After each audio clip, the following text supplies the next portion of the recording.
경제신문 읽어줘 26년 5월 4일부터 5월 8일까지 토호 신청 하루새 909건 다주택 절세 막차 탔다.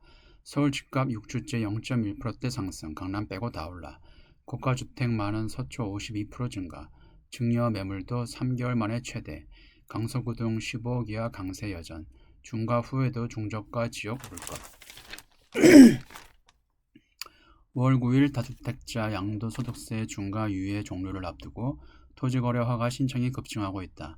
집값에 따라 수억 원에 달하는 양도세를 피하려는 집주인과 금매를 잡아 집을 싸게 장만하려는 매수자가 맞물린 결과다. 집값 눌림 효과는 크지 않아 서울 아파트값은 6주째 0.1%대 상승을 이어갔다. 이번 주 용산구도 상승 전환에 하락자치구는 강남구만 남았다.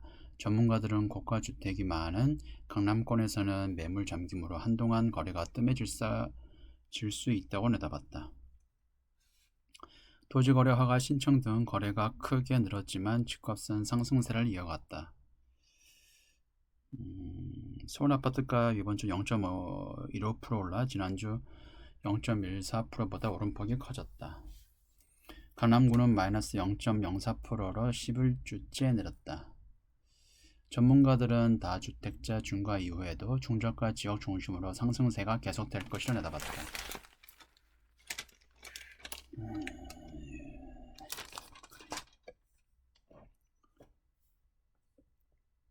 다음 실적 랠리 이끄는 단 하나의 단어 K증시 여전히 저평가.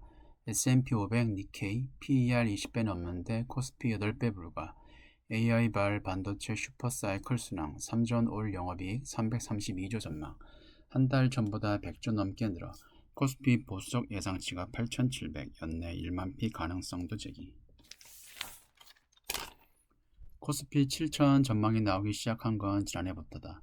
작년 10월 코스피 지수가 4,000을 돌파하며 질주를 시작하자 증권가 일각에서 조심스럽게 7,000 가능성이 제기됐다.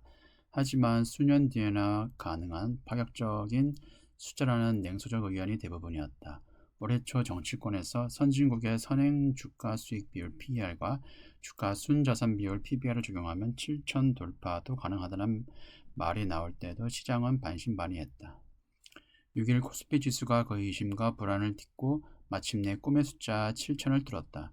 시가총액 투톱 삼성전자와 SK하이닉스가 이날에만 각각 두 자릿수 오르며 상승장의 주역이 됐다. 한국 주식 3조 원 사들인 외국인. 이날 오전 코스피 지수는 7,093을 문을 열었다. 강력한 외국인 매수세에 힘입어 7,000에서 7,300을 차례로 돌파하더니 상승폭을 키워 장중 7,426까지 치솟았다. 코스피 지수는 사상 최고기를 경신하고 있지만 시장에서는 오히려 저렴하다는 평가가 나온다. 박연주 미래센터장은 현재 전체 수요에 비해 AI 침투율은 한 자릿수 초반에 추정돼 성장 잠재력이 크다고 전했다. 이제 시세는 코스피 지수가 얼마까지 올라갈 것이라는 거로 쏠리고 있다. 선행 PER 목표치를 9배로 잡아도 코스피 지수는 약 한 8,700. 단기 등락을 감안하더라도 상단을 열어놓고 적극적으로 매수할 필요가 있다고 이경민 연구원은 얘기했는데 이 사람은 대부분 많이 틀려요. 다음 7,500 터치한 코스피. 한국 증시 시총 캐나다 제치고 글로벌 7위. 외인 7조 팔아치우며 차익 실현. 개인은 5.9조. 순매수 상승 견인. 삼전 닉스도 사상 최고가 영신. 연내 9,000피까지 오르다. 코스피 지수가 하루 만에 사상 최고치를 갈아치웠다. 기업이익 추정치가 주가 상승 속도보다 더 빠르게 높아지면서 한국 증시의 가치를 끌어올리고 있다는 평가가 나온다. 주식시장 규모도 캐나다를 제치고 세계 7위에 올랐다. 영국을 넘어 전 세계 증시 규모 8위에 오른 지 열흘 만이다. 7일 코스피 지수는 1.43% 오른 7,490의 장을 마감해 사상 최고치를 한 번 경신했다. 또 한 번. 코스피 지수가 빠른 상승 속도로 7,500선에 다가서자 연내 9,000까지 오를 수 있다는 전망이 잇따르고 있다. 다만 인공지능 캐즘 현상이 일어나면 유가 증권 시장에 충격을 받을 수 있다는 경고도 덧붙였다. 김 연구원은 AI 개발에 들어가는 막대한 비용에 비해 경제성이 부족하다는 게 드러나면 글로벌 빅테크에서 투자 규모를 축소할 수 있다며 AI가 대규모 개인정보 유출, 사고 등 그러한 문제가 있어서 발전이 지연되면 캐즘이 일어날 수 있다고 지적했다. 다음 금리 인상 고민할 때 됐다. 한은 피보 신호.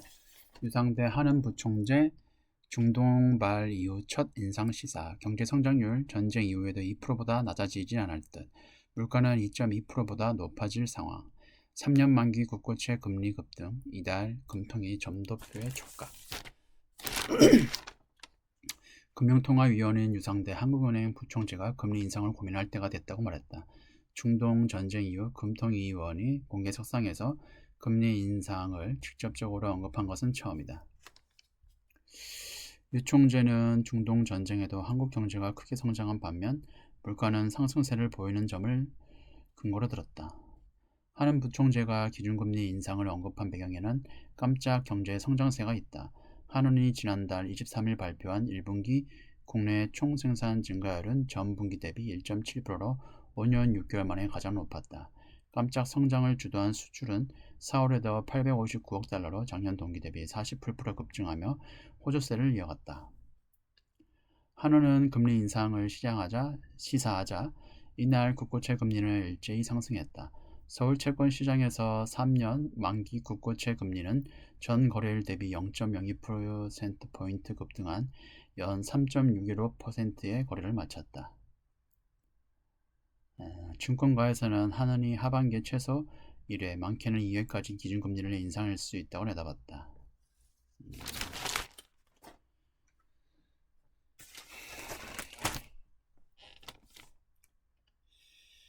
한국투자연구원은 현재 국고채 금리에는 기준금리를 약 1.4회 인상할 수 있다는 가정에 반영돼 있다고 분석했다. 다음, 휴전 사실상 끝났다. 유가 뛰고 미 국채 금리 급등. 중동 긴장 고조에 미 국채 30년물 금리 연 5% 돌파.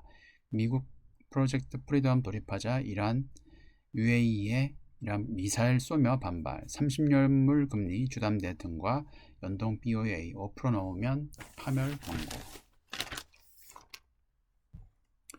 약 한 달간 위태롭게 유지되던 미국과 이란 간 휴전이 사실상 깨졌다. 미군이 이란의 호르무즈 해협 봉쇄로 발이 묶인 각국 선박을 빼내기 위한 프로젝트 프리덤에 착수하면서 군사적 긴장이 다시 고조됐다.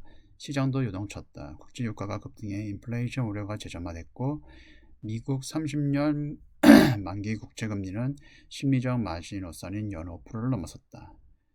미군이 프로젝트 프리덤을 시작한 첫날인 4일 양국은 군사적 긴장 수위를 끌어올렸다. 미군은 선박 통항을 지원하는 과정에서 이란의 무기와 선박을 타격했다고 밝혔고 이란도 미 해군 함정을 공격했다고 주장했다.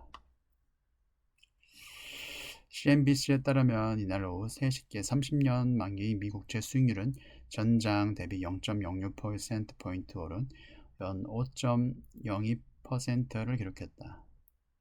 미국은 자신감을 보이고 있다. 스콧 베센트는 미국 재무장관은 이날 폭스뉴스 인터뷰에서 우리가 해협에 대한 완전한 통제권을 갖고 있다고 말했다. 국제 유가에 대해서도 조만간 안정될 것이라는 전망을 내놨다.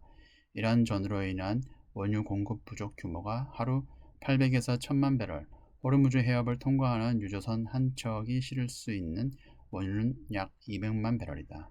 하루 4-5척이 통과하면 공급 체질이 완화된다는 설명이다. 베센트 장관은 현재 상황을 감안할 때 해협에 묶여있는 선박 가운데 150에서 200척이 나올 수 있을 것이라 하며 시장은 공급이 매우 원활해질 것이라고 말했다. 이번 주 여기까지입니다. 고맙습니다.